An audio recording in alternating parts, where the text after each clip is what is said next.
But first, we want to get to the very latest on that battle for the Supreme Court. You're looking live right now at the Supreme Court building in Washington, D.C.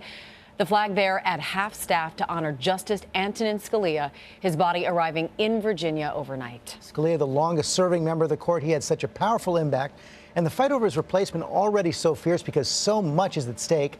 We have team coverage this morning, and we begin with new details about Justice Scalia's final hours at that Texas ranch. ABC's Jim Avila is in Shafter, Texas with the latest. Good morning, Jim. Good morning, George. This luxury hunting ranch is now virtually empty. Those big private jets taking off overnight, carrying with them memories of a hunting trip interrupted by the death of the guest of honor. This morning, Justice Antonin Scalia's body is heading to rest at the Supreme Court after being flown to Dulles International Airport overnight from Texas. This, as Good Morning America learns details of his last hours from the man who discovered his body behind the drawn curtains of this $500 a night room at a luxury hunting lodge in West Texas. He was totally peaceful. He's a man who went to sleep and just didn't wake up. The judge, who loved to hunt, was scheduled to shoot birds Saturday with an exclusive group of mostly Texan couples who flew in by private jets to hunt, dine, and hike the grounds of this 30,000-acre property adjacent to Big Bend National Park.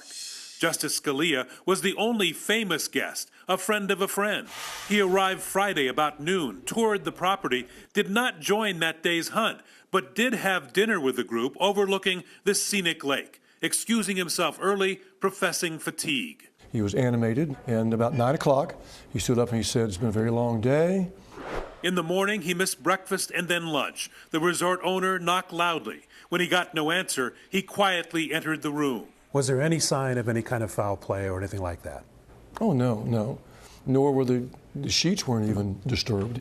The county judge who pronounced him dead over the phone told ABC News the Scalia family objected to an autopsy. And after talking with sheriff's investigators and U.S. Marshals on the scene, she agreed one was not necessary. And they assured me they did not see any signs of foul play.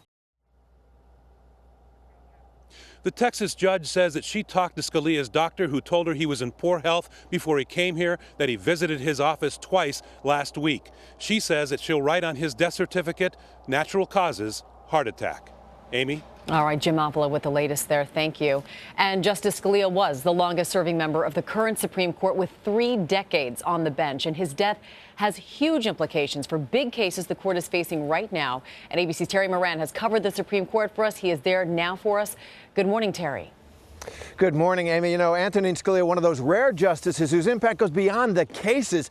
He was the leader of a movement on the court and in the country. But some of his highlights, no question about it, the Second Amendment, that case that guaranteed the individual right to bear arms. He was part of Bush versus Gore. And in dissent, he did just as much, really, as he did when he was winning. But the real question now, they're shorthanded. There are some huge cases, as you say, right before the court now on public sector employees and the mandatory fees that they pay right now. Can they get out of that?